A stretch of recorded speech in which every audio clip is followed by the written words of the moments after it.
Big Kel Kel and Kahuna and Kahuna podcast. podcast. Mwah. For sure.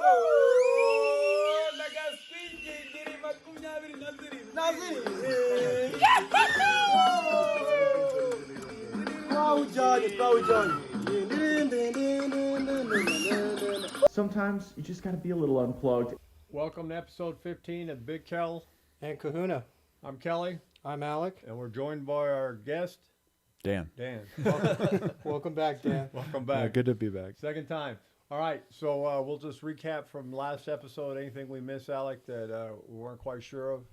Well, we said Liam Lawson was going to get traded to Visa Cash App Racing Bull in 2 to 3 races, but he just got switched with Sonoda a few days ago. After two races and a sprint race. Yeah, right before Japan. Yeah. But Max is worried it's going to ruin Yuki's career because that car is too hard to handle. So. Well, he also said it's potentially going to ruin Liam Lawson's career as well because they take the young confidence, and his opinion was Lawson's not that bad of a driver. No. It's just too much car for him because even Max is not struggling, but he's challenged with the car. Yeah. So it's going to be quite interesting to see how those two end up in their respective teams. I heard Honda said something to Red Bull Racing that if they got Sonoda in there, they give him $10 million to help the team, but they would needed it before the race in Japan. Well, you see, that was the original deal. Honda wanted Yuki, and they would give him $10 million, but Red Bull said, no, we're going with Lawson. Well, they took it now. And then after Lawson messed up twice, Red Bull went back to Honda and said, can we still have that $10 million? And they go, yeah, if you replace them by Japan. All right. So that's what they did. What are the odds that Sonoda's going to be in better than 12 in the race? No, here's the question. Who do you think is going to be better? Liam Lawson in the Cash App Racing Bull or Yuki in the Red Bull? I'll bet $10 that Lawson will finish ahead of Yuki. Okay. I agree with that bet. Yeah. And wouldn't it be funny if he crashed? Yuki crashed. Yeah.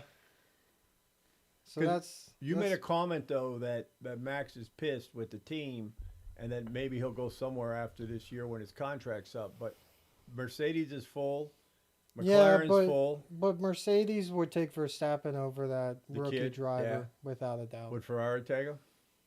No, they wouldn't dump Hamilton. I don't think so. There you go. All right. Well, with that, we're going to current affairs.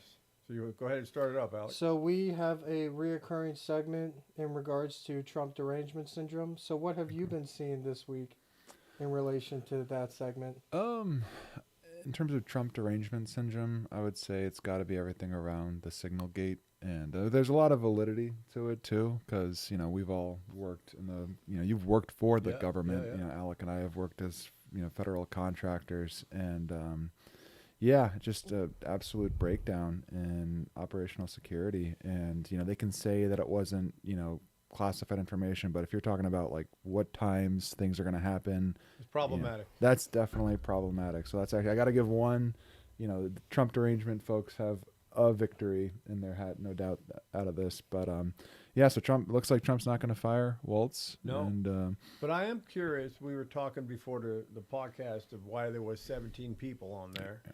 And Alec brought up a comment that you said. Yeah, I brought 30-day expiration, right? Yeah, so they had a 1 week expiration. I have a 1 day expiration in my Signal messages. But my question is, how is there not some in-house application for the White House? Why are they using Signal? I agree. No, and it seemed I don't know if they've confirmed this, but I mean, it seems like they were all on their personal devices rather than government issued things, and so. Yeah, no, it's just an absolutely wild story. And, the Trump derangement folks are right to be upset about this. But, I mean, a lot of people are saying, well, they're so upset about this. But, like, where was the outrage when, the Afghanistan withdrawal debacle happened? And, or when Hillary bleached all her hard drive and her wipe smashed it her phone. like a cloth. And she had a server in her house and in a residence. Yep. Nobody had an issue with that. No one cared when Joe Biden had all those files next to his yellow Corvette. Yep. But you know how the Democrats will go. Every time you bring up an argument, they're like, well, Trump did this. Well, So, it's continuing. Now, the other part of Trump Derangement Syndrome is it's spun off to Elon Derangement Syndrome as well. Yeah, for sure. Did you guys see when they did that interview on Fox when they were talking to the 6 or 7 Doge leads and everything they were talking about? Yeah, I watched that whole thing. That was really interesting. What's and, that main guy's Twitter handle again? Is something really funny? Oh, the main Doge guy? Yeah. I forget. And like, I don't know. I think these were like more like of the senior guys. 'Cause I'm like really more interested in like the young engineer guys. Yeah. And absolute patriots. But yeah, no, that whole story about the Department of the Interior paying $800 million for a simple form. That's just wild. I mean, like, how could that, you know? Yeah, there's some strange stuff. I mean, they were saying, was it HUD? Somebody was paying $300,000 to study the menstrual cycle of transition men in San Francisco. Yeah, They're gals. I don't get that. And then there was an $800,000 deal on DEI tomato seeds. It's crazy. It just doesn't make any sense. I was recounting Alec a conversation that I had with my mom, who's not a Trump fan. She's not an Elon fan. And she was following the talking points about how, these Doge guys are doing this, they're doing that. And I'm like, have you looked on the website? I said they put their receipts up every day. Yeah, she was of everything they claiming, found in the list, and nobody looks at that. She was claiming that she wanted more transparency out of Doge. They literally got the website that has all the. Actually, one thing that they don't have, which I think they should have, is so you're seeing a lot of screenshots out of FPDS, and as somebody that's worked in the federal contracting space, like I've been in FPDS for like 10 years, and it's funny now seeing screenshots of it, and it is such a piece of shit archaic system made by IBM. But the website I feel like could use a little bit more details from FPDS, because you have like who the contractor was, what the period of performance was. The other thing too, they have gotten this wrong a couple times. They'll count like the total contract value and like, oh, we termed this contract and the total contract value was 800 million. When in fact, like, all right, like we've gone through 4 years, right? And now we're on the last one. So you did not in fact save 800 million, but still, I mean, all those crazy, DEI things, all the climate change bullshit that's going to Peru and whatnot, cancel it all. I mean, it might not seem like a lot in the grand scheme of things. We're talking about a $6 trillion budget, but every single penny counts. Yeah. And It does. but you know who's like the worst though with some of this misinformation about like what they're doing and whether or not there's transparency is Bernie Sanders. Telling Elon to keep his billionaire hands off of Social Security. And everything that I've seen, it's just been nothing but, hey, you know what? The database says that there's, I don't know how many, couple million people that are over 120 years old. Like, why does that happen? Or why are checks going out to people that are like 18 years old in the system or younger? And so they kind of implemented a rule. And like a lot of these, like, just like when talking about like designing systems, like the fact that you wouldn't have like date of birth as a required field or something is just insane. Like how do you build a system? Yeah, like and that? I've worked on projects. There should be an upper bound and a lower bound. Yeah. And so now I'm absolutely loving everything that they're doing. And actually, people talking about Doge, like they haven't really hit the Pentagon yet, but There'll be a lot in there. it's starting to come. I think it was yesterday. It was reported by maybe Wall Street Journal, but Oracle and Leidos had a contract with the Pentagon to revamp their human resources information system. This thing is 6 years over schedule or behind schedule, and then its budget has increased 780% from the original estimate that they provided. So they're $280 million over what they initially estimated that it would cost, and that's going to be canceled. And so that's just Some of these things are crazy. What was that broadband initiative in rural areas? What was that, 200 billion or something like that? I think it was like 40 something bill, and But nothing's been spent. Zero. Because they said, Zero, I yeah. actually saw the video with Jon Stewart freaking out Yeah. because of all the different requirements that had to go into place. So hopefully they'll be able to claw that back. DeSantis gave back what, $983 million dollars. The funny part was he told the Biden administration, we're not going to accept the money because we don't want the strings attached and we want to give it back. And they couldn't figure out how to do it. Right. And then they had a meeting with Elon and the Doge team, and within 30 minutes, it was sent back.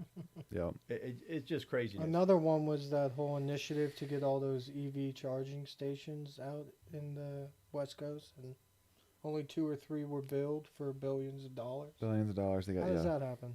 Well, California is crazy. What they say, 17,000 homes were destroyed because of the fires. And what are we, 4 or 5 months away from that? They said 4 permits have been approved to rebuild.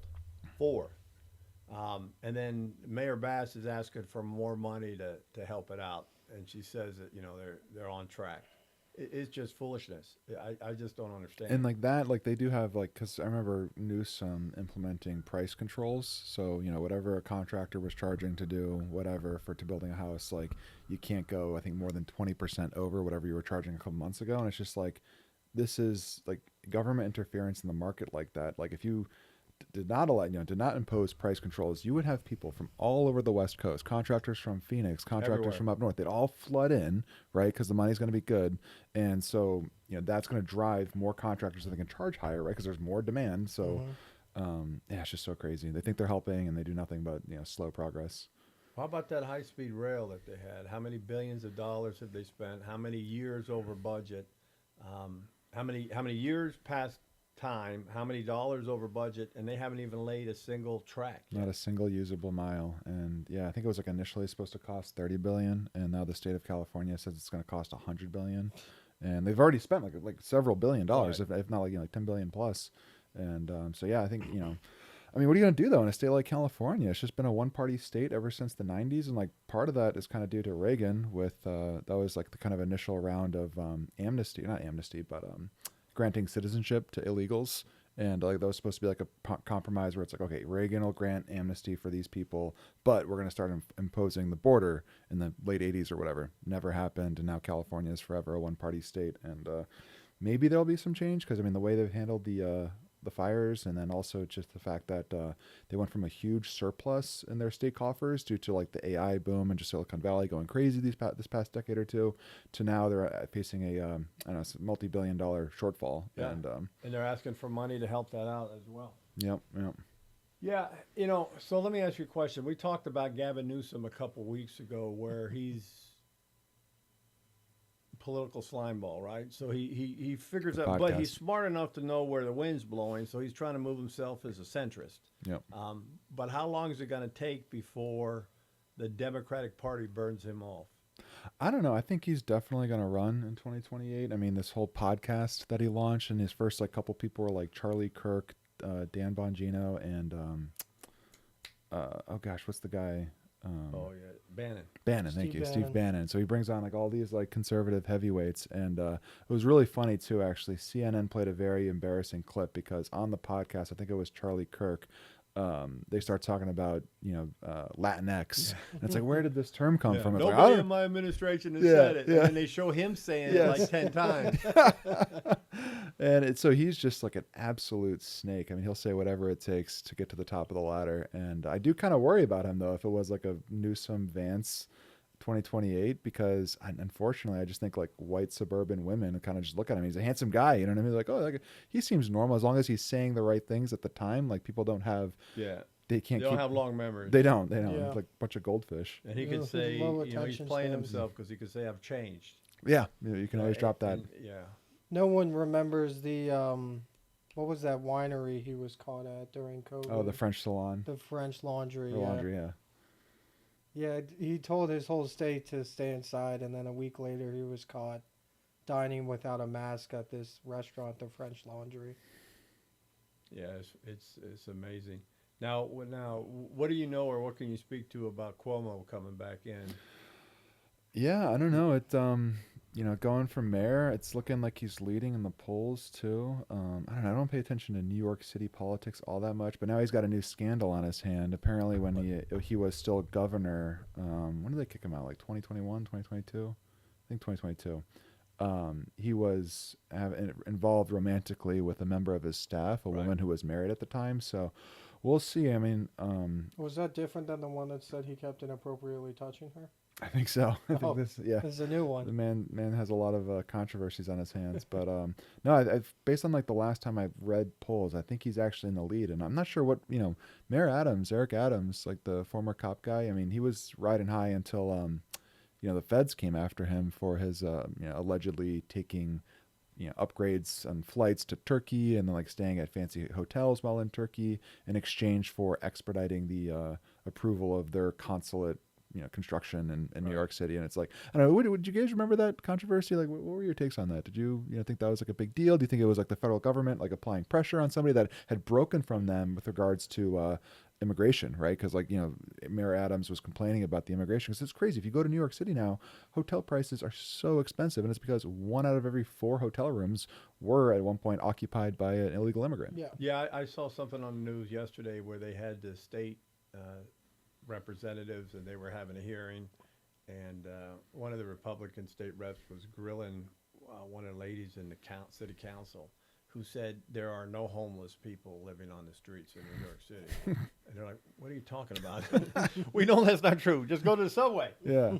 So, New York City, I don't get it, man. With Colombia going and all that other stuff happening, I don't understand it. In terms of Mayor Adams, if he was taking bribes from the Turkish government to expedite their consulate, I'm not in support of that. I don't think any politician at any level should take bribes. But I think, like, I don't know, like, it's a difference between, like, receiving gold bars, like, who was Menendez, Bob Menendez in New Jersey was taking gold bars from the Egyptian government, I think it was. Yeah, they were one of them. Yeah, and, I think he was, like, had multiple governments or whatever that were trying to pay him. But, like, I don't know, in my mind, like, I feel like politicians get invited to, like, like, suites at, like, stadiums or whatnot, you know what I mean, to, like, watch games. Like, it's not, like, that different from that, and personally, it doesn't bother me. But when you were at the TSA, you weren't allowed to accept a gift over $25. Yeah, well, right? that's the federal regulation. You're not supposed to do it. Yeah. You're supposed to turn it back, or you're supposed to turn it in. Yeah. This kind of has me thinking. You guys both lived in Singapore for Yeah. a time, right? And you, obviously interacted with their government. And like everybody points to Singapore because in Singapore, if you're a government bureaucrat, like I'm not sure about their politicians, but at least if you work in the government as like a person that actually implements policy, you get paid handsomely. Like they attract a lot of the top tier talent in Singapore. And I personally think that we should be paying our politicians and our government folks more. We should have fewer of them. I think Elon's going to help us get there with fewer but higher quality government employees. I'd be willing to pay them more if they were not allowed to trade in any stocks. Yeah, I hard agree with that. Like Nancy Pelosi rule, right? Paul Pelosi, Mr. Hammer Time. But you know what? That goes both ways, though. There's plenty. They got Crenshaw. They're busting, or they're looking at Dan Crenshaw. I never for liked doing Crenshaw. The same thing. He's a rhino. You know he threatened to kill Tucker Carlson? Did you see I that? didn't know that. Yeah. He threatened to kill Tucker Carlson. He said if I was ever in a room with him, I'd kill him. Yeah, so what I don't understand is if you're president, vice president, you have to put your assets in a trust and somebody else can manage it for you. I'm not sure why that can't be for representatives and senators as well. I think if you did that, most of this would go away. But going back to what you were saying about Eric Adams, I think that the day him and Tom Homan had a conversation about putting ICE officers at Rikers and having the New York City police help with that is the day he got targeted. Yeah. It was very like the timing of it all was just very, kind of seems like it's the feds, pressuring this guy for deviating with them on immigration policy. So, yeah, we'll see. I mean, I think he's been an okay mayor, and but I mean, they really do have to just get a lot harder on that. They call it a homelessness problem, but really it's a mental health problem, and they just got to institutionalize. If you're homeless in this country, I think you need like I don't know why psychiatric help. we got rid of psychiatric institutions. Yeah, isn't that a thing that happened like the 80s? Yeah, so what you guys need to do is do some research. Geraldo Rivero did an expose on one of the facilities in New York City that housed people with mental issues, and it was horrific the way they treat these people. They'd leave them alone in their own defecation and stuff for hours. They wouldn't feed them. They had no care. It was like one person to 100. It was just brutal. And then they ended up shutting it down. But the pendulum always swings to both sides. It never falls to the middle. There's a large portion of individuals in the United States, and is growing faster due to social media, limited attention, inability to have an honest discussion with somebody without being labeled, all kinds of things. But mental illness is rising, and the government can't care for people. So it's a problem. And you're right. A lot of homeless individuals need assistance, but we can't get it to them, which is a shame because we have the ability to do it. We just don't have the system or infrastructure, and nobody really cares, I don't think. And that's a problem. It's a huge problem. And then I keep seeing all the videos about that place in Philadelphia, the zombie land. Kensington. What are these people on? They're on either Trank. What's Trank? Is It's kind of a horse sedative, I believe. They're either on that or fentanyl mixed with tranq. But the problem with tranq is that it eats out parts of their body, so they have open wounds that never heal. And eventually, if they keep using it, and when it gets to that point, they start injecting directly into the wound. Oh, And it gets so bad that they eventually have to amputate them. you gangrene and stuff. Yeah. That's Yeah. that's like the one where you see the video where they're all kind of like hunched over Yeah. like that. Like it looks like They're a, like a Well, that breaks my lowercase heart. r. yeah, yeah. I mean, yeah. that breaks my heart because, you know, what do they say? The way you measure society is how well you take care of your children and how well you take care of the elderly and then those in need. And I think we're failing in all of those. Yeah. In general, certain enclaves do well, certain areas do terribly. I don't even think we're above average in a national score in a lot of that stuff. Yeah. And You know what California used to do with their homeless? Because I would travel a lot for work to Hawaii, and Hawaii had a whole bunch of homeless people come out of nowhere. The state of California was putting people on one-way tickets to Hawaii to clear out their homeless back in the 90s and early 2000s. Jesus. I mean, how terrible is that? That's messed Now, of up. course, you could have a liberal saying the same thing with Governor Abbott moving people out of Texas Yes, playing up hot to the potato. sanctuary cities. But listen, if you volunteer yourself as a sanctuary city, why wouldn't you get a legal migrant sent to you? Right. Right. You know. No. And then going back to the Trump Derangement Syndrome, Representative Crockett in her comments about Governor Adams, you know, this sensationalistic, I don't want to say younger group, but they are a younger group of people in the government that they're looking for their 15 seconds of fame, right? Yeah. The little clickbait is just. So you're talking about like the Governor Hot Wheels Yeah. comment? Yeah, that was And then she tried to walk that back. Yeah, she was trying to say that it was about him busing migrants or whatever. But I will be honest, I thought that was funny. It Like, was kind of funny. It was funny but wrong.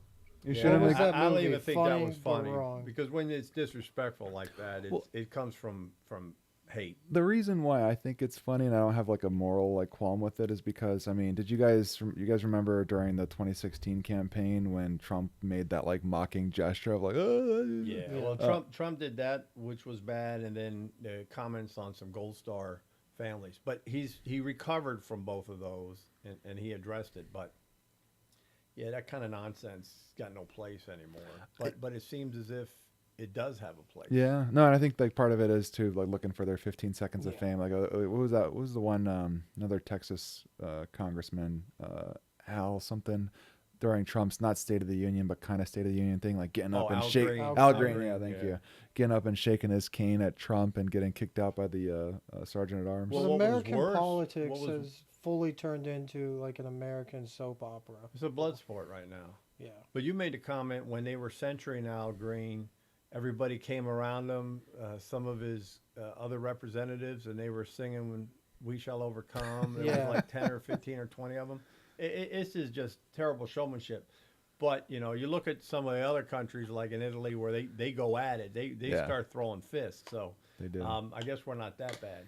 One of the things we brought up last week, and we'll keep circling back around here, is the sentiment in Europe starting to change to a anti-migration. Belgium just started Perspective. having protests to try and get their Did you country see that back. though? Yeah, they said that, you know, we want the land of our ancestors, and we want the land of our ancestors for our children. Yeah. They showed a county in Ireland where 6 years ago 95% of the residents were Irish, and then after the government wanted to start to put displaced immigrants in the county, and the county voted no, we're not doing it.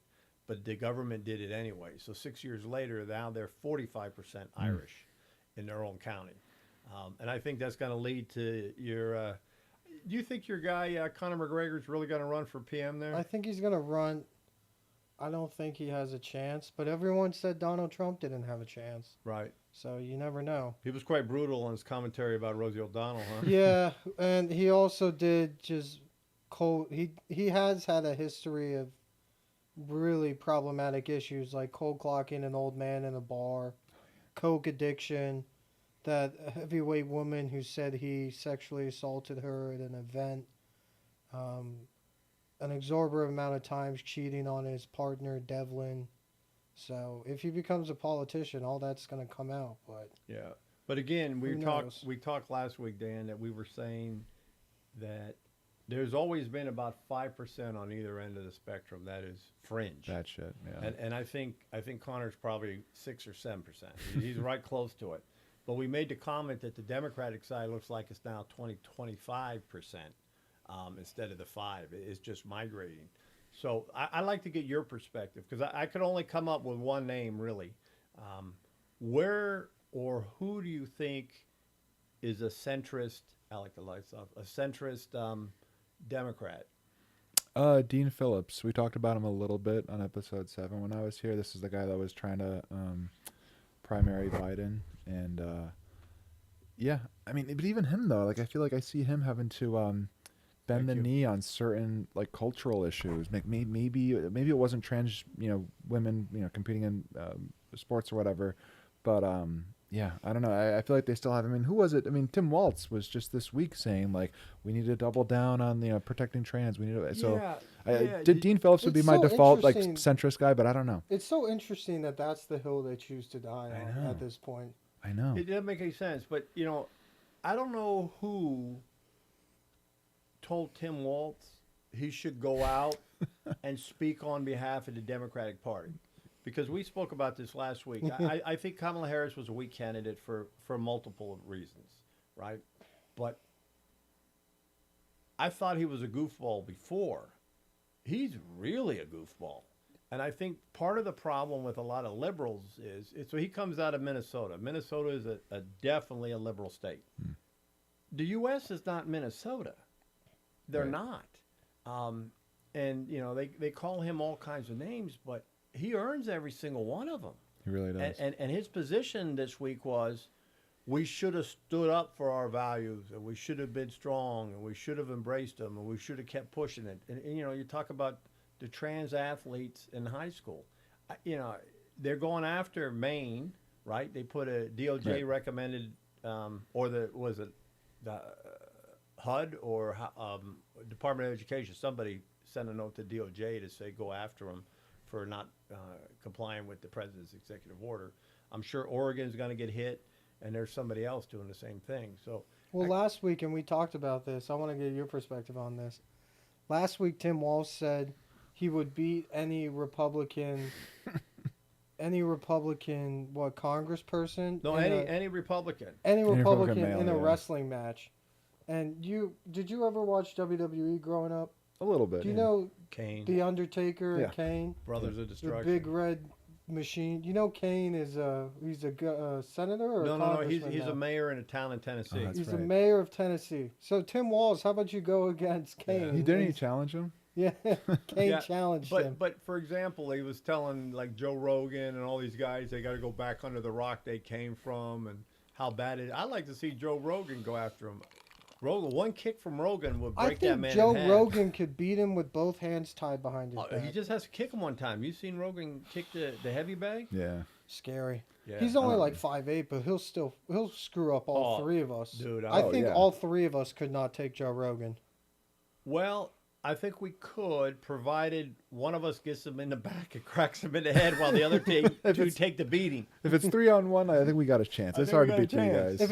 If it's one of those Russian sanctioned fights where it's him there and us three here, I one think of we could us- survive. one of us would have to have a strategy. Like Dan, you'd have to go for his left leg, I'd have to go for his right leg, and then we'd have to take him down, and you'd have to hammer fist him. Yeah, but do what is it, the John Cena? No, the Randy Orton thing where you come up behind RKO? The RKO. Of course, he's like a fire hydrant, so it'd be like I don't think any of us like in her prime, whether it be Ronda Rousey or Amanda Nunes, they'd probably whip our ass. I think think so. if Ronda Rousey didn't get Dan to the ground, because you're what, 6'4"? I'm 6'6", You're 6'6".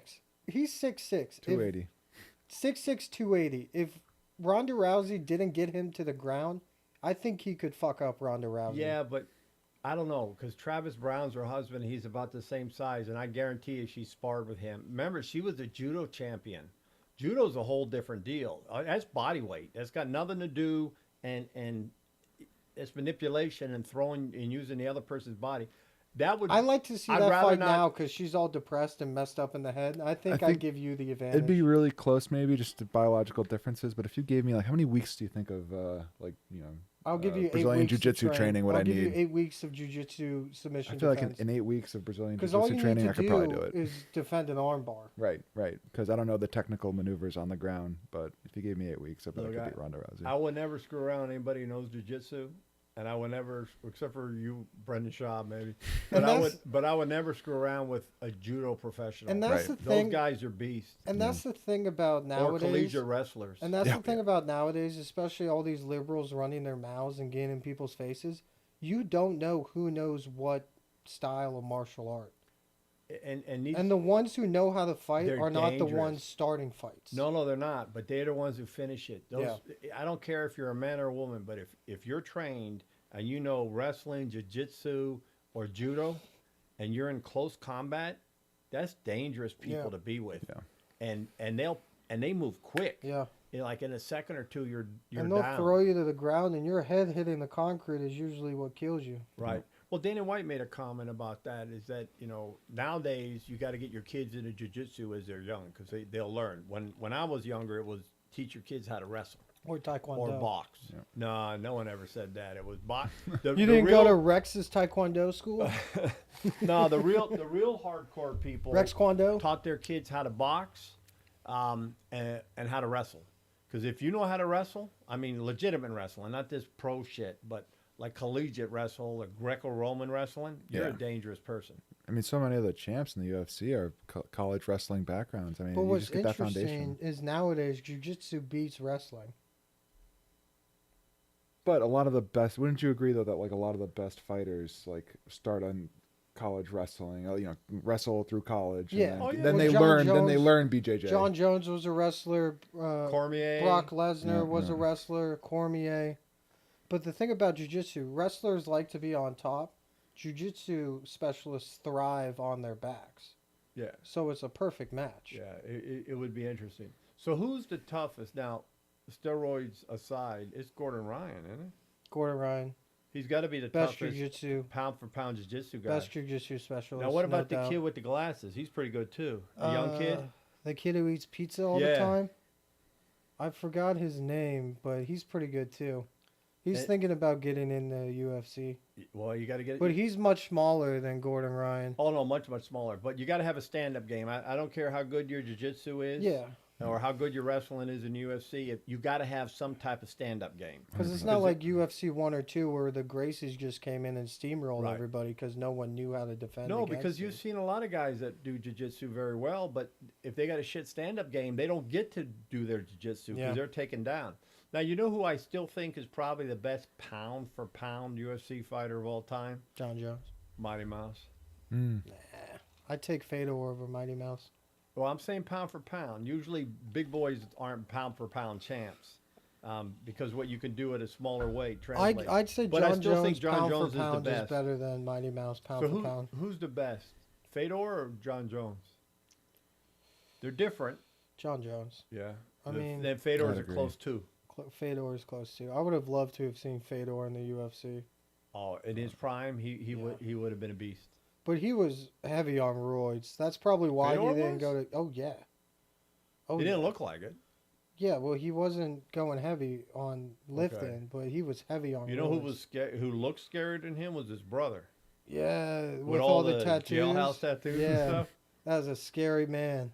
He wasn't that great in comparison to his brother. He was still great. Yeah, but I can guarantee you, either those two guys on the street, you wouldn't survive No. going up against those guys. No. Right. No, yeah, it's just so weird that Waltz made that comment because I mean he just like I don't mean that's like offensive, but he just kind of struck me as like kind of like a gay dude. You know what I mean? Like Yeah. the way he'd like get up there and dance and like He's like a little Like- flagrant Well, dandy. yeah, it's so Yeah, weird. He's got a big mouth and he says some really stupid stuff. Yeah, and he left his unit when like they knew that they were going to be deploying to Iraq, and like they picked him too. It's such a weird decision that they picked him because they were trying to appeal to like men and like Midwestern men in particular, and I thought he was a Yeah, terrible let's pick choice. the guy who quit before we were getting deployed. Yeah. But he was a governor for what, 8 years in Minnesota. Yeah, and so he that's did- probably what they look like. But it was funny yesterday or the day before. He had a rally, and he's like, "Old white men failed the Democratic Party," and although most of his audience was old white men, and he's an old white man, Yeah. I find it ironic. But we'll go back to the question I asked earlier. The only centrist Democrat that I think today you can have a reasonable conversation with is Ro Khanna out of California, the representative. And I'm starting to like Fetterman. I'm really starting to like Fetterman because he's just matter of fact. I agree about Roe, except again, He's there's a just couple. like us. He puts his gym shorts on one leg at a time.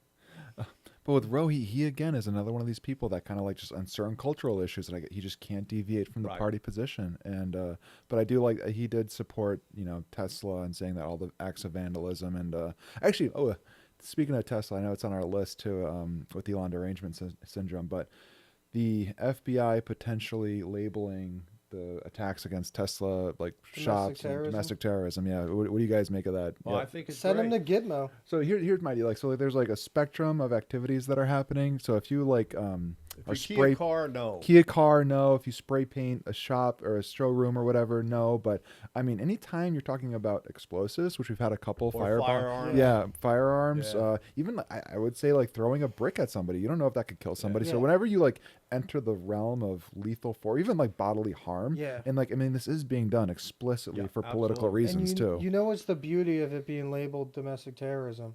It's a federal charge, and there's no possibility for parole. Usually with federal charges, you can get parole after 80%. For domestic terrorism, you got to serve the whole 20 years. Although they say it's not a primary charge, it's an additional charge. Okay. But once you get hit with that, you can't get out on And parole. didn't you say Nice. there was a second swastika scraped onto a Jewish-owned Tesla? Well, yeah. So we talked about this last week, and it's one of our clips. Is that stupid enough to do that in the first place? Even dumber that if you just watch the news, And Dan knows the all most. these people are getting caught. There's cameras on Tesla. Teslas have like 40 They, cameras. they're catching everybody with the camera on the car. I So love you it. would think if you were smart, you'd walk from the front and cover. I don't want to tell them how to do it, but you cover the the camera on the side mirrors, and you're okay. Well, I was but this telling guy him- was sitting there doing it, and he was Right in looking at front. the camera. I'm like, Smiling. "You I was dumbass." telling him, and I'm sure you've Dumbass. seen them. You know those ultra realistic masks Yeah, you could wear. Why not? But these people aren't smart enough to think They're letting their that far in advance. lizard. But you And know the what- people who are smart enough aren't using that technology to key Teslas. Yeah. You know, they're using it to rob banks or Now, something. the one step away from these knuckleheads. So you got the extremists that are blowing shit up, and they caught these guys. And we made the Vegas, comment yeah. that most of these goofballs are white guys and white gals. Yep. And 35 to 60. And they got some of these younger kids, and they got them busted in their mugshots. They're crying and shit because they know they're done. But you got the extremists doing that. And then you got the dumbasses who are vandalizing cars by putting swastikas and spray paint and keying it. And the even dumber people who are keying Rivians. Yeah. And then the People are next keying level down, Rivians. I think, and I've seen it around here, because I don't think there's been Tesla crime, at least in this county, but the dumbasses who had the Tesla cars that said, I like the Elon before he became a Nazi. I bought this Bumper before he stickers and became a shit. Nazi. Yeah, what kind of nonsense is that? I don't know. Or the people who buy a Tesla just to set it on fire. Well, guess what? Tesla still gets the money. And, oh, by the way, 12 months ago, weren't you the type of person concerned with climate change? Well, that was the thing we talked about, is that 12 months ago, existential crisis was climate change. Right. But now, like, with the senator from, Senator Kelly from Arizona. So Bought the all Tahoes. concerned about climate change, sells a Tesla, and then buys a Tahoe instead. So which one is it?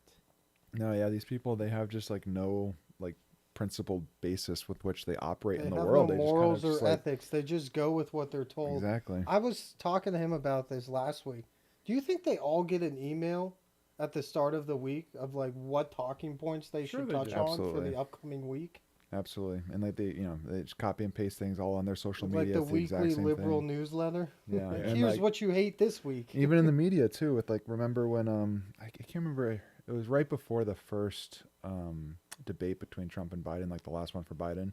And like the media all parroted the same line, like sharp as a tack. Like Yeah. Biden's never been, and like even like Joe Scarborough was talking about how this is the smartest Joe Biden that I've talked to, and yeah, just absolutely. Yeah, but how do you trust people when they tell you that? When just looking from afar, you could tell there was something wrong with that guy. Yeah, even and like then after Trump won, the Biden's press secretary, Jean, whatever her name, Kareem Kareem Pierre, or something Pierre, like yeah, that. whatever, something but French. she was like, we were aware of his cognitive decline. You've been saying he's been good this entire Well, time. she said that 6 months after he lost the election, Yeah. right? Or how And, about and I still remember when Joe Biden the next day when they were like, Joe, you answered all the questions. You were great. And I'm like, what in the hell is going on? it was like a preschooler like reciting his little pageant I lines. still love that line from Trump. I don't know what he said. I don't even think he knows what he said. But Right. listen, what's crazy too is the remember the special counsel that was appointed to investigate Biden's handling of classified information. Oh, yeah, you heard what he said. Robert right? Hur in that Yeah. report. It was literally like we cannot bring charges against this man because he is too like infirmed mentally yeah, to stand he's trial. too senile. And nobody said anything. They all about said that. it was fake. They all said Yeah. it was misinformation and like completely vindicated. I know we're shifting gears, but what do you think about the F-45? On the 47. F-47, Yeah. sorry.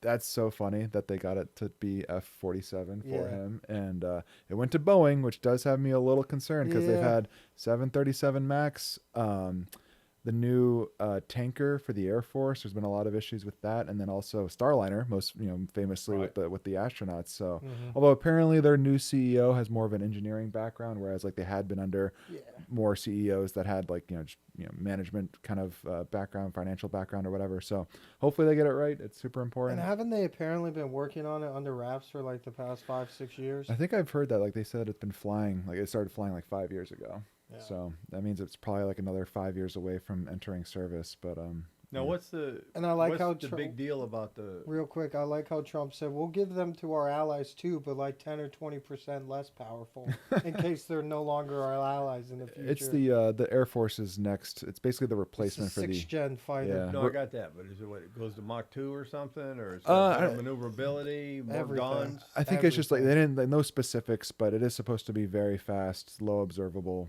stealth, Agile and then- everything else. Yeah, and naming it F-47 so funny because like the whole so we went from F-22 that went to Lockheed, and then the F-35 went to Lockheed. That was supposedly supposed to be the F-27, but then the DoD acquisition director, undersecretary for whatever, he just like went out on stage and accidentally said F-35, and they're like, okay, I guess it's the F-35 now. And so Trump got this one, and then the Navy is supposed to announce their FAXX. Like they don't have a number yet until it's officially announced, but that's going to be the Navy's replacement for the F-18, even though they also have the F-35. When's so. the SR-72 going to get announced? It's probably already flying. I mean, when does it get officially announced? I don't know. I mean, they just announced too this was a Northrop B-20. Wait, what's it? Yeah, B-21, like the replacement for the B-2. Okay. And they're supposed to buy like 100 of those, Okay. but they were supposed to buy 100 B-2s, and we only ended up with the 21, and one crashed, and one is also out of service. We have 19 left. How many? What are those? 10, 15, $20 million? I think that's like 20, like in terms of unit price, I think it's like 30 billion a pop or something. 30 Yeah. billion in aircraft. Let me look this up. For I'm one curious aircraft, to maybe it's 2 billion. I think I'm getting it confused I'm with aircraft curious carrier. to see what the next generation of the AC-130 or the C-130 class is going to be. Yeah, that's something that we don't talk about enough as a country. We rely on a lot of logistical based things to make everything happen, right? Whether it be like intelligence or providing supplies or refueling. And I do worry about the fact that like our whole tanker fleet should be stealth too, right? Yeah. Like You would think, otherwise you're going to figure out where they're yeah, they just have to refueling shoot those things down, and then nothing else can fly Right. close to China. Right. And at. So while you're looking that up, I'll pose the Yeah. last question in the current affairs political environment, because Alec and I both have a little bit different perspective. So let me bring it up, and then I'll talk to mine, and we'll go to you guys. Perspective on Greenland and the vice president's trip. Now, this is my perspective. I understand how, when Sweden took part of Norway 150 years ago, the Danes ended up with the Faroe Islands and Greenland, and it's a territorial enclave, self-governing, but it's covered off by Denmark. Denmark does not provide the infrastructure and the dollar support for Greenland. Greenland's very important to the U.S. I think that the Greenlanders, I guess, I don't know what you call Greenlanders. I guess it's Greenlanders. They will have a referendum, and it's coming up. And I think that they're going to elect for self-governance and become their own entity. I think then is when we partner with them, because right now Denmark provides their national security, right? Right. I think we partner with them, and in trade for that, we get deals as it relates to mineral rights and access for military bases and so forth. I am not a proponent of taking the country or making it a territory or making it a state. They are an independent entity. I think we have just established relations with them to the point that we are probably their best partner, and we just dump a lot of money in there. The comments about sending the Navy, taking it, I think that's too far. You can't take it by force. I would like to see it be a territory like Puerto Rico or Guam, but that's highly unlikely. Your plan seems to be the most likely. I would agree that that's probably the most likely outcome, but I don't know, that video yesterday that Vance posted, like going through like the history of how like America defended Greenland. Greenland was like the front lines, against the Nazis during World War II, and how we defended them and things like that. I think they're actually going to try to acquire it, and I don't think it would be too crazy. And it's funny because Trump did try to do this during the first administration, and the Danes rebuffed him. And he wasn't the first president to try and acquire Truman Greenland. tried it, Yeah. and I think somebody, Coolidge or somebody did. But the method and manner, I think, is very important. Yeah. I think they need to vote for self-governance, break away from Denmark, and then become a strong ally or partner in whatever fashion voluntarily with the U.S. We don't conquer people. We don't conquer people, but take stuff. We provide a great partnership and a working partnership. I think we should do. yeah, we're never going to militarily invade them, but it is a population of 50,000 people, and it probably will end up so that we have like 100-year leasing something like agreements for bases and all the mineral rights and things like that. But I personally would like to see us acquire Greenland, and I think it can be done, peacefully, through a referendum or something like that. But it's so crazy because like the Danes had the option to sell, during Trump's first administration, they refused, and now it's looking like they're going to have this referendum, lose the ability to sell, and so they're going to lose out.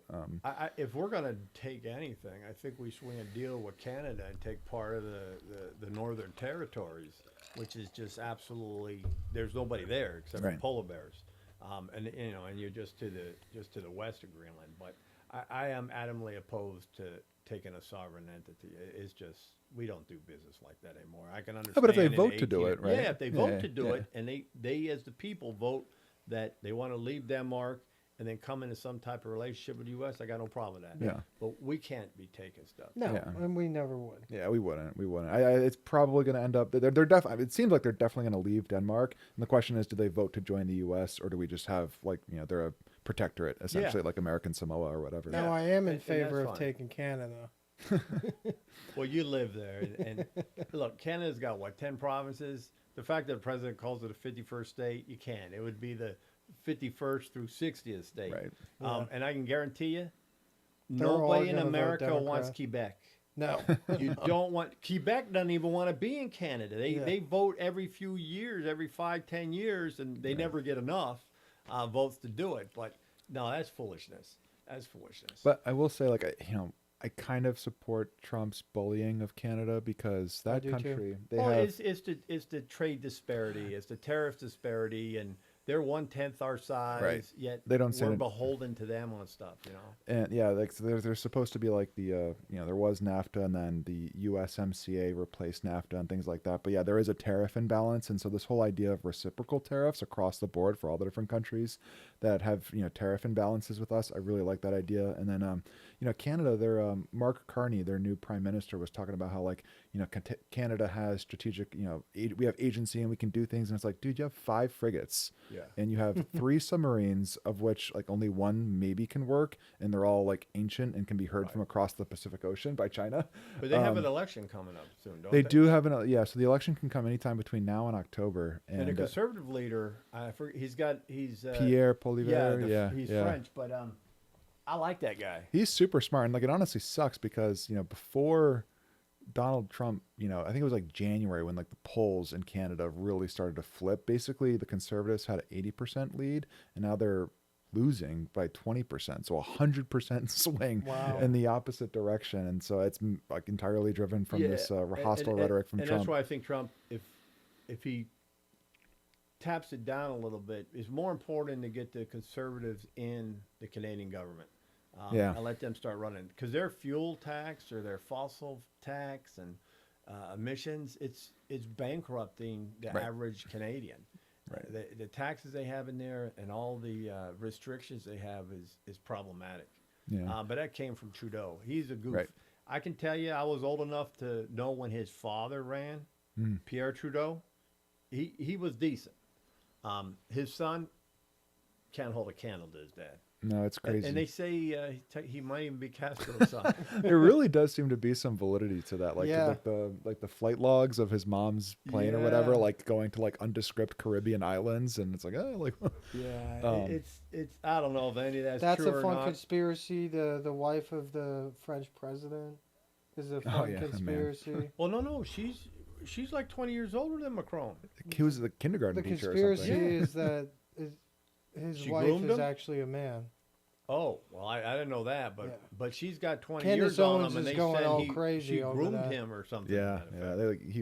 She was his teacher. But no, just lingering on this like bullying Canada just a little bit longer, because like I mean, part of it is too just like like whether it be bullying Canada or bullying the Europeans, like it's needed at this point, because all of those countries, like Denmark for example, like they actually sent one of their newer frigates to the Red Sea when like the Houthi stuff was starting to kick off after Gaza, the October 7th attacks.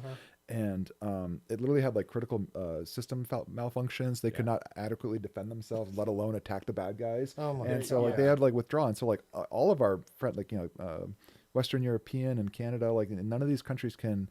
Actually, as we saw in the Signal chats where Mike Waltz was saying like we are the only ones on our side of the ledger that can do anything about this, and Mike or JD was kind of pushing back like, oh, I don't want to like bail out Europe again. It's like nobody else can do this but us. Like we need allies that can actually help us secure. Get their shit together. But there's a movement in Greece. There's a movement in Germany.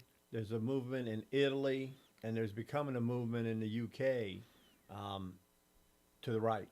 We'll see. But like, look at like France though. You have Marine Le Pen is the leader of the. I think it's called National Front, the right wing party there, and so they had elections in France this past summer, and they won, I think, a majority of the votes, or like a plurality at least of the votes. But then Macron's like kind of center left government just partnered with the far left freaks and totally shut. Well, it's the parliamentary system. Yeah, and they build the same. But so thing. they get like a lot of the votes, but like the way these European electoral systems are set up are such that you can just keep the populists out of power essentially, even though they have what seems like a majority of the population support. But so I don't know. And then you got Argentina's turning it around with their conservative president. So I guess the thing we leave with in this segment is that the world's changing, and it's changing fast. For sure.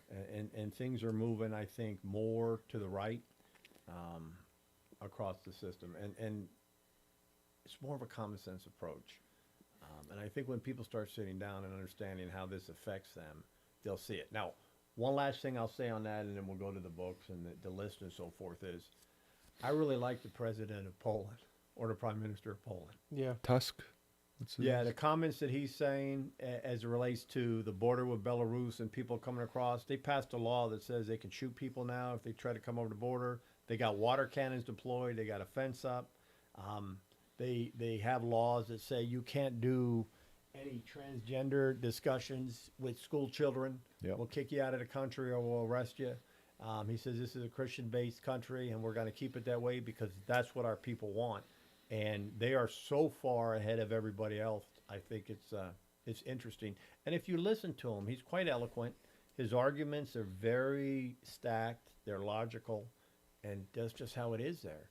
And I appreciate that. I love Poland too, actually, because like number one, they take their defense incredibly seriously. They spend like 5% of their GDP. I think they spend more than as a percentage. They're number one in NATO, I believe. They are. I think it's like 5, and we're like 3.5 or something. But their history dictates they do that. They've been divided up so many times. And then what was the other thing about Poland? Oh, you know what's crazy? I just read this stat the other day. Poland, I think this year is going to overtake Japan GDP per capita. Wow. Can you believe that? Can you imagine hearing that in like the 1980s when everybody thought Japan was taking over the world Right. with their auto companies Yeah. and things like that, and Poland was a backwater, Soviet state. They've really been on a tear these Yes, past they couple are. decades. All right. Well, with that, we'll go on to the next sections real quick. We always cover 2 chapters in the book, Alex. So we're going to cover chapter 7, which is the dangers of seed oil and omega-6 oils and what it does. Because you have saturated fat, monounsaturated fat, and polyunsaturated fat. And these are the polyunsaturated fats. Wesson oil, canola oil, sunflower oil, soy oil, and what that does to your body and how it gucks you up, right? What we were saying the other day, Chick-fil-A has 61 ingredients in their sandwich. At least, yeah. And then if you go to the grill, it's 50 ingredients. That people need to do their own research first on how that shit is made. It is terrible. And it was a lubricant back in the early 1900s, and then it got into the food supply. So there's huge dangers there. And we've talked about it before. If you want something, use your avocado oil, get your ghee, and get your virgin olive oils. Or MCT oil. Yeah, like MCT oil. The whole origin of it too, because it was like in the early 20th century, it was like a industrial byproduct. Yeah, it And was a like, lubricant for what- industrial right. products. Yeah. Oh, what can we use this for? Like, oh, let's just like put it in the food. Like, Yeah. Well, same thing with Vegemite down in Australia, right? Actually, I know what's that. It's Or, like, a the story behind byproduct it. from beer. Oh, really? When it's all The barley? harvesting, so they had to do something with it. So that's not healthy either. Interesting. So I mean, we've been killing ourselves because we've been fed poison because it's cheap to make. For example, you like protein, you want grass-fed beef, right? 70% of the grass-fed beef that's consumed in this country doesn't even come from this country. Comes from Right. Argentina, right? It could come from Australia. It comes Brazil. from a lot of places, Chile or so forth.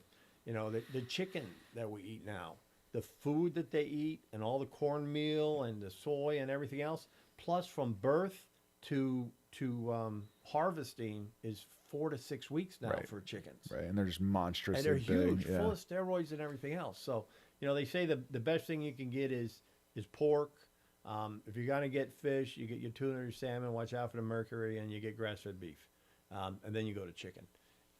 So those are things to look at. And then the next chapter we talk about is chapter 8 is protein, right? You lift, you exercise, you do, I do. And the requirement should be 1 gram of protein for every pound of ideal body weight. Yep. You want to build your muscles. You want to stay strong. That's what you have to do. So those are chapters 7 and 8. Right, Alec, you want to run us through the next section? Yeah, so now we're going to proceed with a top 5 list. And I chose this top 5 list. It is top 5 favorite TV shows. So I will start mine off from Sure. 5 to 1. My 5th favorite TV show is, if I can read, The Sopranos. Some people think it's probably their favorite TV show. My 4th favorite TV show is South Park. Okay. My 3rd favorite TV show is Succession. My 2nd favorite TV show is It's Always Sunny in Philadelphia. Good series. And my 1st favorite TV show, Curb Your Enthusiasm. You got to love it. Those are great. You gotta love it. Sopranos, I'm on episode 19 of the last season, so I'm right at the end. Right at the end. Yeah, and like it's unfortunate. I actually do know like how the last scene. I do know what happens and how, but I'm not going to spoil it for the viewers. But that's a solid list. So what do you got? Yeah, for mine, I put down at the 5th. I'm gonna put in White Lotus, which I might get some whatever, but I personally like it. It's a new one on HBO, murder mystery kind of thing. And then oh my gosh, I can't even read my writing. True Detective? True Detective, and that one's The first season. that one's a caveat. Exactly, the first season only. The It's second like The Wire first season. so The Wire is gonna be next after Sopranos. You only like the first season of The Wire? All of them were entertaining. Yeah. Let him finish his 5. No, if he's you good. watch True Detective, you say without a doubt Woody Harrelson Yeah, and Matthew that- McConaughey, number one. Nothing's even close. Same thing with The Wire. The first season is the best. Plus, you get to Interesting. see Alexandra Daddario's boobies. I don't even know who that is. But yeah, True Detective. Like I think that first season of True Detective is just the best season of Oh, television. without a doubt. Like period. Mad Men is one of my favorites that's too. a love great that. show. Don Draper. I do put Game of Thrones up there Yeah. because even though it definitely fell off of season 7 and 8, Still, seasons Great show. 1 through 6 were Yeah. incredible. And then my number one favorite show, Breaking Bad. I think that's one where it just starts off at That's like a great show, a too. 9, and then it just somehow just continues to get better. And they had a You're perfect right. It ending. did get better and better. Now, Yeah. White Lotus, I did like the first 2 seasons. Let me ask you about that infamous scene with Walter Goggins and that other I guy. haven't seen the 3rd season yet. Okay, I haven't well started then yet, I but won't I say do know anything. that scene. And I was trying to explain it to So him, and I he guess- goes, "Stop! I don't want to hear this." yeah, I'm going off the first 2 The seasons. first 2 seasons were great. I'll Yeah. give you that. Yeah, so I don't disagree with any of your guys' stuff except for maybe White Lotus. I'm not a fan of that.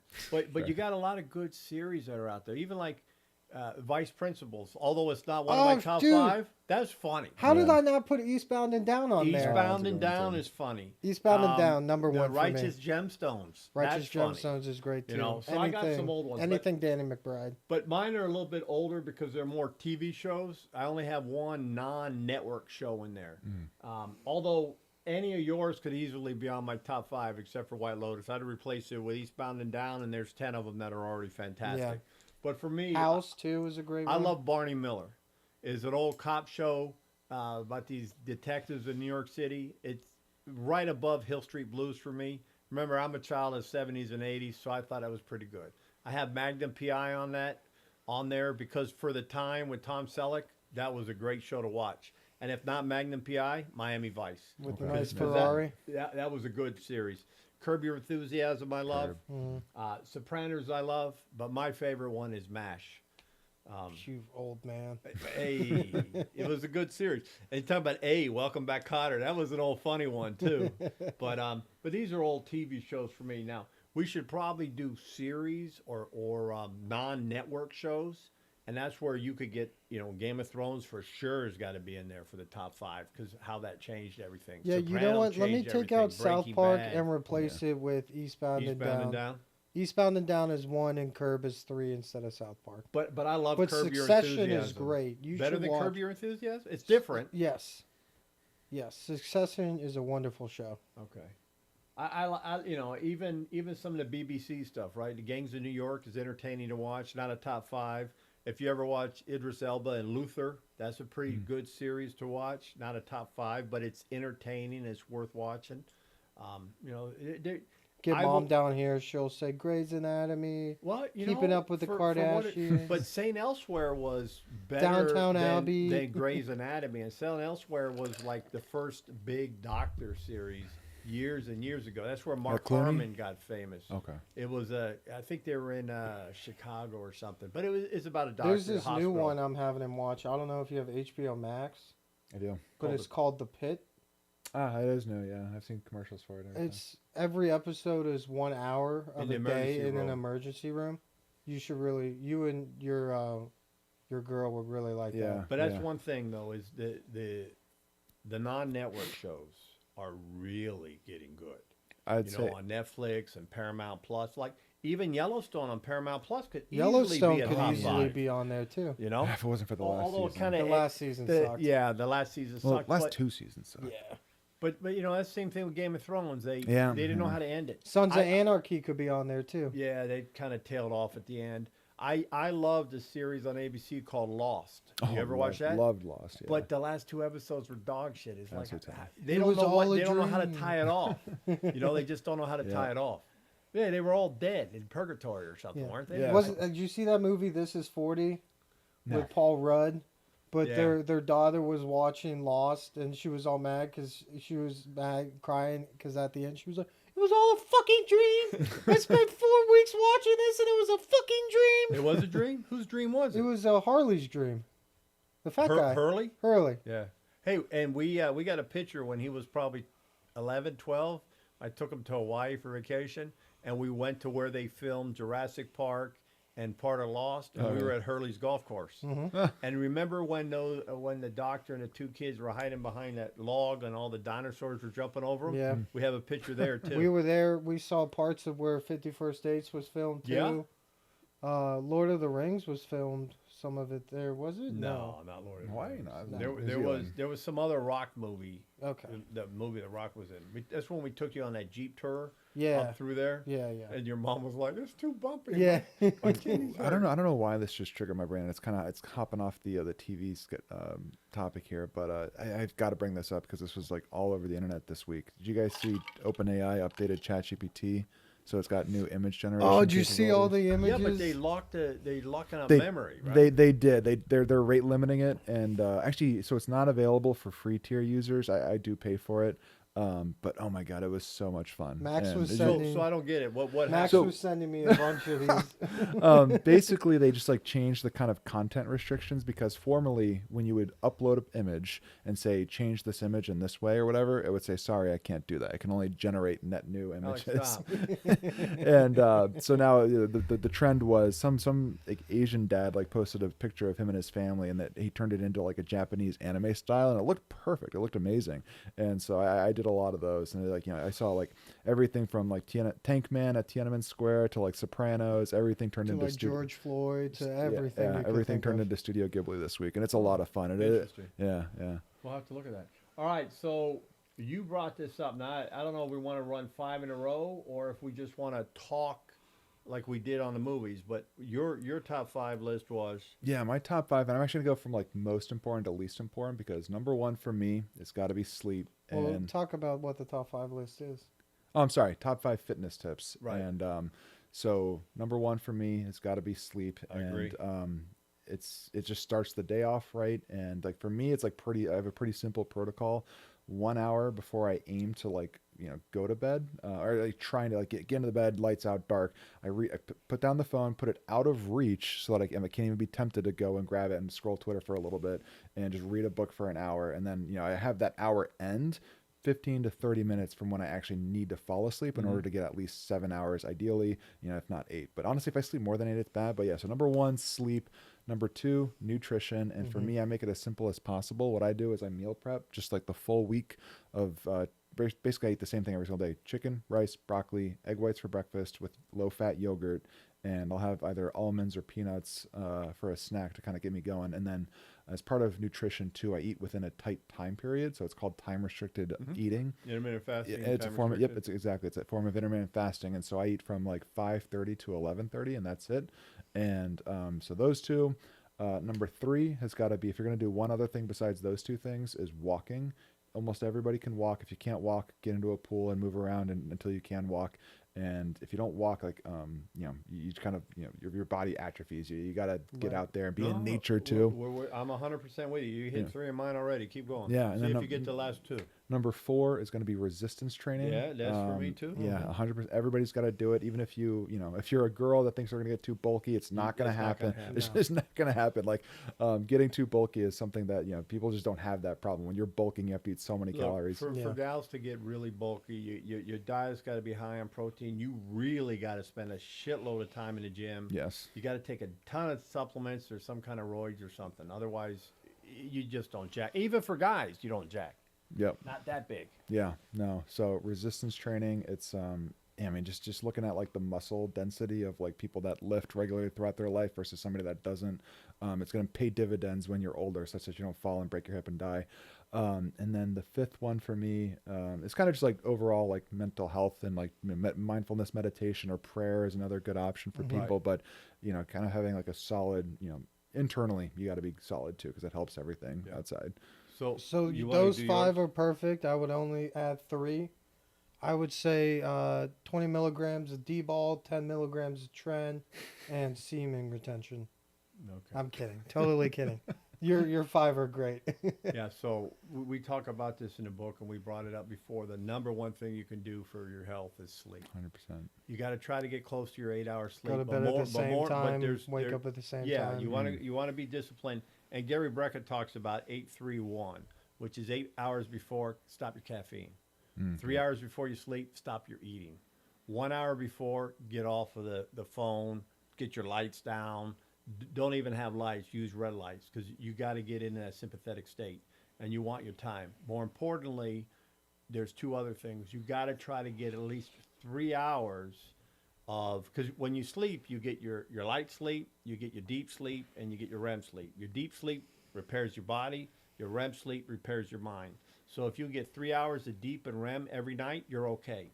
And the golden window is between 10 p.m. and 2 a.m. Basically, every hour in there counts twice, is a double the value of every sleep hour up until 10 or after 2. So that if you can make sure you're out between 10 and 2, then you're great. So sleep is big. 2 for me is resistance training because you got to have muscle. Muscle will help guard against cancer, and it helps keep you strong. But more importantly, with the resistance training, and we talked about this, and you can talk to all the longevity folks, the strength of your leg muscles is key to your longevity. And with that, you have walking. There's a guy that I told Alec about, you don't have to run, you don't have to jog. Walking is the best because it's not, you're not anabolic, right? You actually stay in zone 2. If you could stay in zone 2, which is your heart rate between like 110 and 130, you'll burn fat. Yep. So just start with a mile, right? Start with 15 minutes. I do 3 miles every day with the dog minimum, and Awesome. that's a big deal for me. So you got diet for sure. Get all the carbs, all the sugar, all that processed shit out of your diet. Eat natural foods. We talk about walking around the edge of the grocery store with your meats and your vegetables, your Greek yogurt, your meat, your milk, your cheese, and stuff like that. When you're also working out with resistance training, you got to get your grip strength because as you get older, you got to have the ability to hold on so you don't fall down. Another one is your VO2 max training, right? So you have to have the ability to go, but they do something. There's a whole bunch of different people that talk about it. You can do a Norwegian 4x4, right? So you sprint dead out for a minute. You walk or relax for 90 seconds, and you do it again, and you do it 4 times because you need that ability of your lungs to be able to help breathing. Because as you get older, you have to have that. And then the other thing that I put in there is all the different hacks. Cold plunging. Yeah. Because it gets your brown fat and it helps with taking care of your ability for your blood vessels to restrict and move. Sauna. We use a red light sauna. Doing red light for repair. All these little things that you could do. All these little hacks. So sleep, resistance training, your VO2 max training, your nutrition, and then different things so your body heals. I don't disagree about your mental capability because you got to recharge your mind. You have to, that you would be amazed. I'm of the opinion that probably well over 75% of the American public today can't just sit in a dark room for a half an hour and just relax. Yep. And if you can do that, what it does to your body, you do a 4-4-4 breathing technique. If you get anxious, you just have to calm yourself. Because we live in a hyper-stimulated world, and that's not good for your body. It's not good for cortisol. So I think you're bang on with your stuff. We just had the same type of things, but a little nuance, just a little bit different. Real quick, because actually he mentioned a good thing with like the sleep, going to bed at the same time and waking up at the same time. Like, do you guys do that? It's. I try to. I try to go to bed at 7 and or 11 and wake up at 8. These past 3 weeks I've been doing that, and it just feels incredible. Like I try to fall asleep. I try to get at 9:30, but it's around 9:30 and 10, and I try to wake up around 6. Yeah, I'm like 9:30 trying to like be asleep at that point, and then wake up at 5, and I used to be where I didn't even need an alarm. I would always get up. Yeah, I'm like getting to that point now where I like wake up like before the alarm, and it feels good. But you'd be amazed if you read the studies and look at stuff on PubMed and so forth. Sleep is probably the number one thing that's hurting people. Yep. Without a doubt. And then, you really got to be careful about all the supplements you take or specifically the drugs you take to sleep. People abuse melatonin. They do Ambien. They do all this other stuff. And that doesn't help you sleep. It just puts you out. Right. And you don't get the right kind of sleep you need. Right. So that's problematic too. That's where I wear this Whoop tracker so I can track my stuff. I am about to get a Whoop actually because I like my Apple Watch because like it a couple different things, like it's a fitness tracker, and it also is an easy way for me to triage messages, right? Because I can quickly look and see like, all right, do I need to answer this call or this email or whatever. But I hate it because the battery just does not last. And so the Whoop, does that have like a battery where you can like attach? Yeah, you just clip it on the top. You just clip it on. And normally I can get 3 days out of it, but I put my battery on every day. I lose about 25-30% each day. You clip it on, it recharges because you keep the battery plugged in. but Yep. it'll recharge this in, I don't know, half an hour. It's Yeah, fine. yeah, I never take it off, even in the shower. yeah. Never comes I off. would be that way too if I get one. Right, Alex, let's do a book of the week. Now, I'll start with mine. My father worked for the agency when I was younger, so I grew up in East Africa, Tanzania from 1970, 71 for 4 years. And that's when the British influence was very heavy in Tanzania because they had taken it over from the Germans after World War II, right? And they had already had it in Zanzibar. But you ever hear of the Tintin book series? Yep. The cartoon guy. Yep. I like Tintin. So it's there's another one that was written by a French guy because Tintin's actually a Belgian series. A Belgian author wrote it, but it was a great cartoon series for kids. A much more detailed comic book. It's not really a comic book, but it's a cartoon series. But the other one I liked was Asterix and Obelix. They had this real big, heavy set. They're Gaul. Right, and they were always fighting Julius Caesar in the Roman Empire, and it has 30 different stories of them around the world. So it's a good little series. Nice. Especially when you're 3 and 4, and I'm 57 and I'll still read them. It reminds me of my childhood. How about you for your book? Oh, me. I'm actually gonna change it up. I'll use that other one at another time. But I'm gonna say, and I haven't read them all yet. But my daughter's 5. She just turned 5 in January, so we're just starting to get into chapter books. And so I bought the 7-part series for Chronicles of Narnia. Okay. And so we're on the first book, and we're having a lot of fun. Just It's a yeah, little book. good like Christian themes in there Yeah. too. And so she's really Have you enjoying seen the it. movies yet? She has seen the movie, and it was so funny too because like she was like whining and complaining. She didn't want to see it, and like so I'm talking about the one from like 2006 or 7. Right. And it opens up in like a kind of World War II. Right, they got to go through the cupboard and everything. Yeah. And Was she complaining it was too old of a movie? well, she was complaining because I don't know. I guess she just didn't like the setting. But as soon as they got into the the cupboard though, and she saw that Mr. Tumnus, she was hooked, man, and she is one of her favorites now. And That's so she's awesome. enjoying the Magician's Nephew is the That's first great. one. Yeah. Well, make sure you get Charlotte's Web too. Oh, That's yeah. worth watching. Yeah. All right, and your book is this is a good one. Yeah, my book is Lone Survivor. It's based off of the Navy SEAL mission Gone Wrong, where Marcus Luttrell was the lone survivor. And I believe to date, it was still the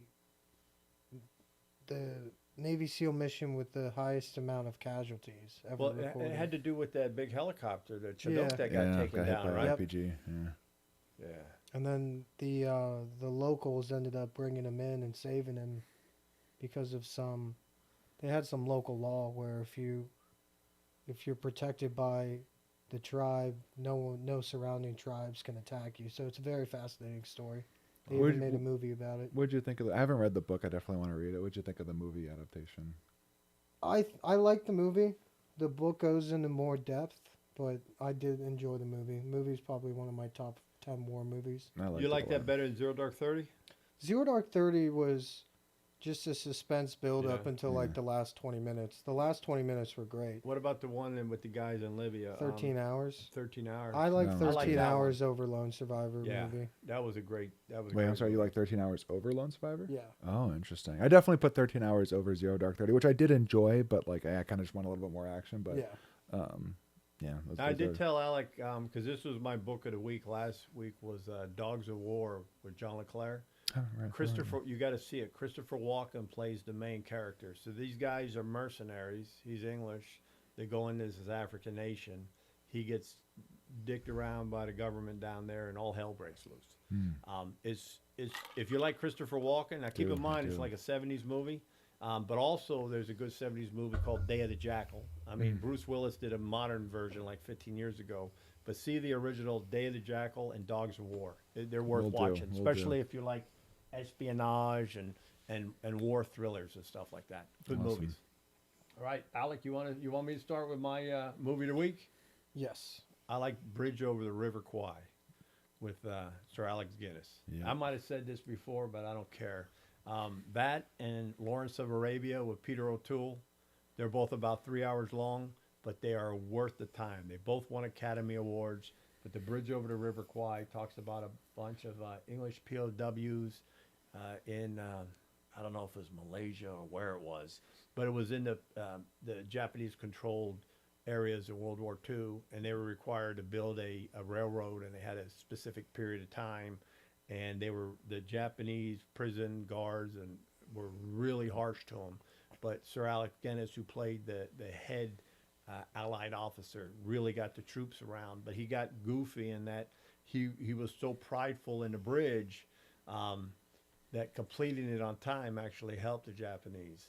So they sent Robert Mitchum, I think, and he picked up maybe it was Burma, some of the Burmese freedom fighters, and they had to blow the bridge up. So it's worth watching. Great movie. I've seen that one, but I must have been a kid because I remember it was like this was like Blockbuster era. My dad would like occasionally point out good ones. That one was definitely one when I watched as a kid. I need to watch again. And then what's the other one too? It's Operation Market Garden, Bridge Too Far. Bridge Too Far, yeah. Bridge Too Far is excellent. All good ones. Love I those was telling him last week I forgot the name of it, something King or whatever, but it had Nick Nolte. He was someone who went AWOL, a deserter from the Navy in World War II, and he ends up in Papua New Guinea, and then he ends up becoming the king of the tribe. And then they fought the Japanese, and these Japanese guys were terrible. And it's about how they worked with the American, the British intel folks and the Australian intel folks to fight it off. I think it's one of Nick Nolte's best movies, right up there with 48 Hours. Nice. You You want to give yours? Because mine isn't a complete. and keep staying on the World War II theme Great here. World War II movie. Yeah, Saving Private Ryan. I mean, those first like 25 minutes or whatever of was it Omaha Beach or Utah? Yeah. Yeah. I think it was Omaha Beach. That movie I remember crying actually the first time I watched it. I was like 10 or 11 or something. It was intense, man. And oh my gosh, the end too with like that scumbag guy that let his buddy die because he wouldn't bring the ammo up and losing. I mean, everybody died, but Saving Private Ryan plus like two other guys. I was like the one coward dude, like the translator guy, and then the one guy with like the Brooklyn accent. And just an epic war movie. Oh, they're great. Like the Bridge Too Far you talked about, that was a great movie. Yeah. Guns of Navarone was pretty good. The Dirty Dozen was pretty good. Recently, 1918 was good. Yeah, I like Kelly's Heroes. Or 1914, 17, what was it? 17. 1917. You ever see the movie Kelly's Heroes with Clint Eastwood? I have not seen that one. You I've gotta heard see great it. things. So, they find out there's a bunch of gold behind enemy lines, and he puts a ragtag group of people, and they like take off for a couple days, and then they go into the enemy territory to get it from the bank. So it's worth watching. Oh, definitely. Donald Sutherland plays this hippie tank driver with a bunch of Shermans. It's worth watching. And the captain, Captain McLeod on Love Boat was in there. Telly Savalas is in there. It's a great war movie. I'll definitely check it out. So shifting gears, my movie of the week is Blades of Glory with Will Ferrell and the guy that played Napoleon Dynamite. Yeah, And they are figure skaters. And Arch Enemies at first, right? And Jenna Fisher is in it too, who plays Pam in The Office. Yeah. It's one of those She's the love 2000s interest, right? comedies, yeah. And the girl from Parks and Recs is in there too, right? Yeah. Wasn't she the bad one with her brother? Leslie Knope, what's her name? Oh, and what's the guy? Amy Poehler. Amy She Poehler? went to UVA. Oh, did She she? did? Yeah. Okay. No, that's a good little comedy. And then Ron Arnett, or Artest? Ron Artest. No, Ron Arnett. Arnett, yeah. He been was the brother of Amy Poehler. It's a little funny show. I think it's probably maybe 6 or 7 on Will Ferrell's top one. I like Tropic Thunder. Was it Tropic Thunder? He wasn't in Tropic Thunder. No. The Step Brothers. No, the Tropics, where he was the basketball Semi-pro. Semi-pro. Oh, yeah. I think semi-pro was better than that. Yeah. But that's a good movie. It'll make you laugh. Oh, hold on. Favorite. Yeah, we gotta do favorite Will Ferrell comedy. Step Brothers. Step Brothers. Gosh, it's so close for me because I love Step Brothers, but I think I might give a slight edge to Anchorman. Okay. Anchorman's good too. Anchorman's in there. Rule number 1: no touching of the hair or face. Yeah. All right, we'll go to the last section and we'll close out and bitch of the week. I'll go first. I'm going to pick Ken Martin, who's the new head of the DNC, right? Absent a president, he's got to be leading the party right now because it's not Akeem Jeffries and it's definitely not Chuck Schumer. It's got to be the head of DNC. And the fact that they're at a 27 to 29% approval rating for Democrats across the board, he needs to change things around. And for them to say that we're there, we're doing good, the Americans love our agenda. He's so removed. Yeah. He got to figure out something better. But he just, if that's what their leadership believes or thinks, that's why he's on my list. Problematic. Yeah. No, No, like Chris Jericho, you're on the list. they're screwed. Even the New York Times editorial board posted how unpopular they are these days. The Yeah. only two issues where voters agree with them more on are abortion and healthcare, and everything else: foreign policy, immigration, economy. But I don't know what does healthcare mean.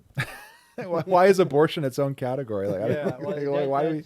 I Isn't can that argue part on of that one. healthcare? But I don't know what apparently, yeah. healthcare means. Everybody should have healthcare. I know, I I don't know. think anybody's against that. The question is, how do you do it, and how do you not spend, $10 trillion when you can spend, a half a trillion to do I it? prefer Right. the military-industrial complex over healthcare. Thank you very much.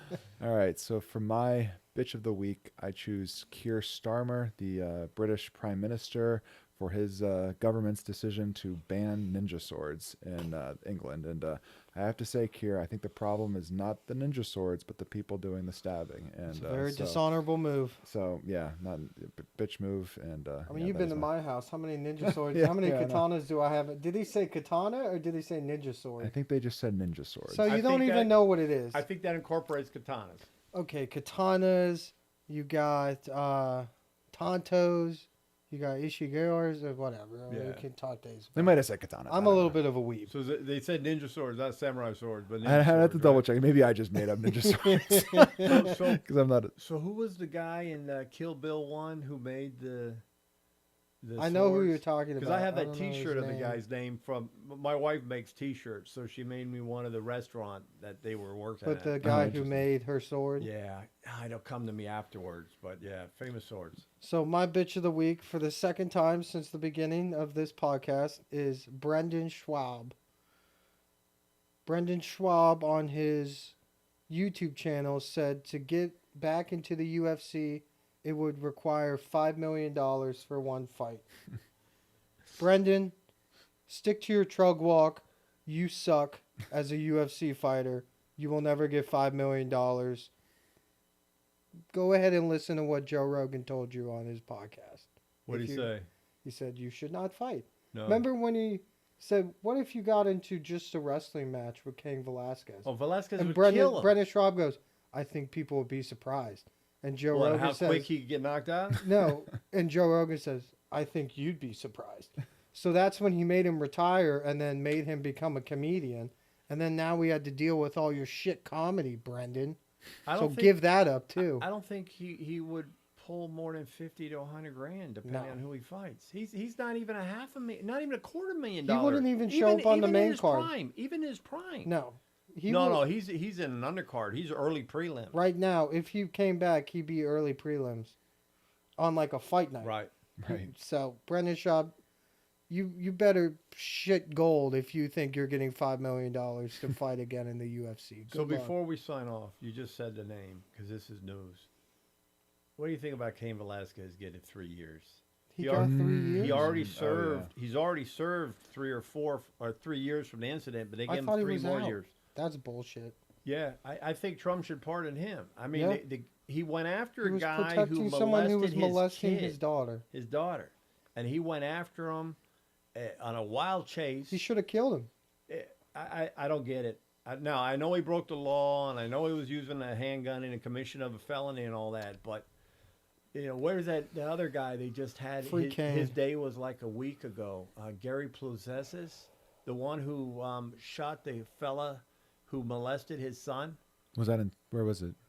No, this was about 15, 20 years The ago. guy that shot him by the payphone. Oh, Yeah, by the yeah. payphone. And it was filmed. like- it was yeah. like, Gary, why? And was he like didn't early even get 80s. any prison time, did he? No, I he, don't know. he got No, probation. no, I think he got like 300 hours of community service or something Yeah. like that. Look, No man. prison time. Yeah. We used to be a proper country. So I think, maybe next week I wear a shirt that says Free Kane Well, you can buy Velasquez. those. Well, Because I get your mom to make one for me. no, there's someone I follow is used to when he first got in prison. Oh, that way he sold gets the them- money. Yeah, so he gets the What money. year was that? 2022. Yeah, Yeah, it was it's like about You've 3 been in years. jail. Look, 3 years ago. I'll tell you right now, ain't nobody fucking with that guy. in No jail. one's fucking with Kane Velasquez in jail. He No is- way. He's a beast, man. Yeah. He might have lost a couple fights, but he was champion at one time. But you see that the neck and the head on that guy and the body. That's and a he's a bad wrestler. man. And he is. That sucks. How old is he too? He's got to be his late 30s. Late Yes, 30s, yeah. early 40s, Oh, probably. he can still go. I guarantee you that guy Yeah. can still bang. He's just scary. Yeah, it just sucks to have spent I love- 6 years in, I in love jail. it. I'd love to see like some punk, like 25-year-old white kid go to jail for narcotics and think I gotta beat up the toughest dude in prison and like come up to Kane Velasquez Yeah. and then just get his head dented in. I guarantee you if people will go, second toughest. Yeah. I can't see anybody unless they, shiv him or something. But, he's a dangerous man. He is a But he's gonna dangerous be man. respected in prison. Oh, without a doubt. Oh, for what he yeah. did. What are you in for? I Yeah, almost yeah, killed the 100%. guy who raped my daughter. I can't remember. Did he Yeah. actually? Did he You're actually good. hit anybody? Like he fired the gun, right? Did it? He didn't hit anybody. It's just like fired. No, the gun. I don't know specifically, but I know it was a long car chase. On the I know there was a highway lot and- of physical altercation.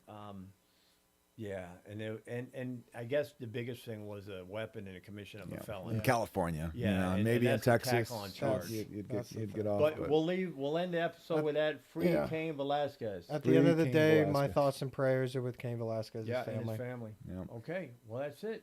Thank you very much, Dan. Yeah, thank Appreciate you guys. coming. Always enjoy All this. right, we will close episode 15. Thank you. Disclaimer for Generations Unplugged with Big Kel and Kahuna. This is a podcast created for informational and entertainment purposes only. The views expressed in this podcast reflect the personal experiences and opinions of the hosts and guests. Topics like health, fitness, financial well-being, and personal development are discussed based on individual perspectives and are not intended as professional medical, financial, or psychological advice. Listeners are encouraged to consult with qualified professionals before making decisions related to health, lifestyle, or finances. Each person's journey is unique, and results may vary.